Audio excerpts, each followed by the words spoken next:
അപ്പോൾ നമുക്കറിയാം, ഇസ്രായേൽ എന്ന രാഷ്ട്രത്തിനെതിരെ ആര് നീങ്ങിയാലും അത് സർവശക്തനായ ദൈവം കാണുമെന്നും സർവശക്തനായ ദൈവത്തിൻ്റെ പദ്ധതിയിൽ ഇസ്രായേലിനെ തൊടാതെ ഇസ്രായേലിനെ സംരക്ഷിക്കേണ്ട ചുമതല സർവശക്തനായ ദൈവത്തിനുള്ളതാണ്. അതുകൊണ്ടാണ് ഇസ്രായേൽ എന്ന രാഷ്ട്രത്തോട് ആരും പെട്ടെന്ന് പോയി മുട്ടി തകർന്നു പോകരുതേ എന്ന് പറയാൻ ഞാൻ കാരണമാകുന്നു.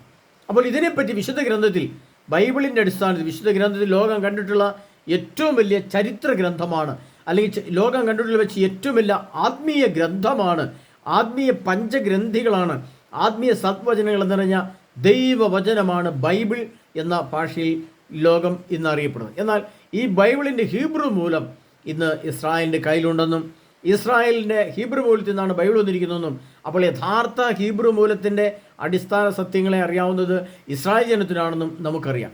അപ്പോൾ വിശുദ്ധ ഗ്രന്ഥത്തിൽ എന്തുകൊണ്ടാണ് ഇസ്രായേൽ എന്ന രാഷ്ട്രത്തെ തോൽപ്പിക്കാൻ പറ്റാത്തതെന്നും ഇസ്രായേൽ എന്ന രാഷ്ട്രത്തിനെ ആർക്കും ഒന്നും ചെയ്യാൻ സാധിക്കാതെ സംരക്ഷിക്കപ്പെടുന്നത് എന്തുകൊണ്ടാണെന്നും ഇസ്രായേൽ എന്ന രാഷ്ട്രത്തിൽ നിന്നാണ് ലോകത്ത് മുഴുവൻ നീതിയും സമാധാനവും സ്നേഹവും സന്തോഷവും ഐശ്വര്യവും പുരോഗതിയും ലോകം കാണുന്നൊരു ഭരണ സംവിധാനം, ലോകം കാണുന്നൊരു ഇന്ന് ജനാധിപത്യ രാഷ്ട്രങ്ങളുണ്ടായെങ്കിൽ അതും അതുപോലെ തന്നെ ഏകാധിപത്യ രാഷ്ട്രമാണെങ്കിലും അവിടെയെല്ലാം ഒരേ ഒരു നിയമവും ഒരേ ഒരു സത്യമേ ഉള്ളൂ. അത് നമുക്കറിയാം, ഒരു ബാങ്ക് കവർച്ച ചെയ്താൽ അല്ലെങ്കിൽ മോഷ്ടിച്ചാൽ ആ മോഷ്ടാവിനെ പിടിച്ചുകൊണ്ട് ശിക്ഷിക്കുന്നത് ഏത് നീതി വെച്ചാണ്? അത് ബൈബിളിലെ ഇസ്രായേൽ ജനത്തിൻ്റെ യഹൂദന്മാർക്ക് സർവശക്തനായ ദൈവം കൊടുത്ത നീതിയുടെ അടിസ്ഥാനത്തിലാണ് നമുക്കറിയാം.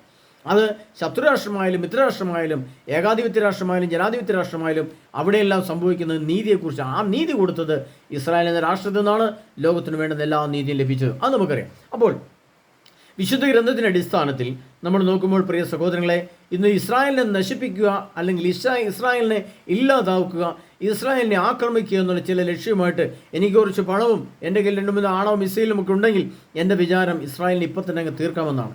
എന്നാൽ പ്രിയ സഹോദരങ്ങളെ, നമ്മൾ മനസ്സിലാക്കണം, ഞാൻ ഇസ്രായേൽ തോക്കുമോ എന്ന് ചോദിച്ചുള്ള ക്ലാസ്സിൽ ഞാൻ പറഞ്ഞിരുന്നു. ഇസ്രായേൽ തോക്കാതിരിക്കാൻ അതിൻ്റെ അടിസ്ഥാന കാരണം എന്താണെന്ന് ഞാൻ പറഞ്ഞു. അത് എസ്.കെ. പ്രവാന്റെ പുസ്തകത്തിൽ പറഞ്ഞിരുന്ന വീഡിയോ ഇന്നത്തെ കിടപ്പുണ്ട്. എന്നാൽ മറ്റൊരു വലിയ സത്യത്തെ കൂടെ നിങ്ങളെ ബോധ്യപ്പെടുന്നതിന് വേണ്ടിയിട്ടാണ് ഞാൻ ഈ ക്ലാസ് ഇടുന്നത്. അത് പ്രിയ സഹോദരങ്ങളെ, എത്ര വലിയ ആണവ ആയുധങ്ങൾ അതിന് റഷ്യ വിചാരിച്ചാലും ചൈന വിചാരിച്ചാലും ഇന്ത്യ വിചാരിച്ചാലും അമേരിക്കയും യൂറോപ്യൻ യൂണിയൻ മുഴുവനും വിചാരിച്ചാലും ഇസ്രായേലിനെ ഒന്നും ചെയ്യാൻ സാധിക്കുകയില്ല എന്ന് വിശുദ്ധ ഗ്രന്ഥം എഴുതിയ ഒരു വചനം കൂടെ നിങ്ങളെ കാണിക്കാൻ വേണ്ടിയിട്ടാണ് ഞാൻ ക്ലാസ് ഇടുന്നത്. അത് ഒബാദ്യയുടെ പുസ്തകം.